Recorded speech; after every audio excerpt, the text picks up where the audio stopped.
Жителите на Добрашинци се закануваат со кривични пријави доколку итно не се реши проблемот со горењето на депонијата Шапкар.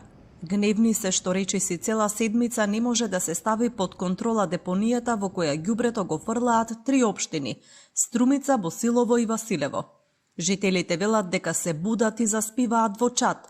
Депонијата им е на само неколку стотици метри и селото е обвиено со смрдеа. Моментално сме решени тоа да го направиме. А ќе најдеме активисти или ако не бива, сами ќе најдеме. Нека не заштити законот. Ќе поднесеме кривична пријава за загрозување на животот на и здравето на луѓето во селото. Најверојатно има некоја таква солуција во закон. Судот нека се го не работи. За жителите е неприфатливо што институциите се изземаат од одговорност и велат дека депонијата не е сама никнат, туку 3 општини ја изградиле низ претходните децении. Кој крив, кој прав, тие нека кажат. Ние нема ништо да зборим.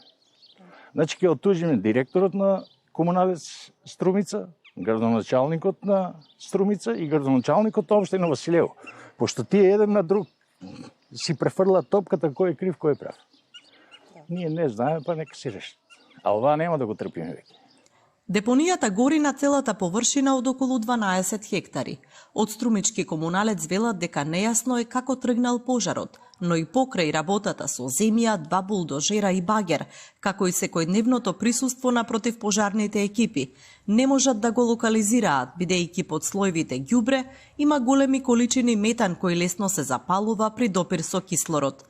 Чија треба да е одговорноста за оваа нелегална депонија е жешко прашање последниве денови, бидејќи сите општини велат дека немаат надлежност. Депонијата е на територија на општина Василево. Земјиштето е на национални шуми. Управувањето главно е на Струмички комуналец, а ѓубре депонираат 3 општини.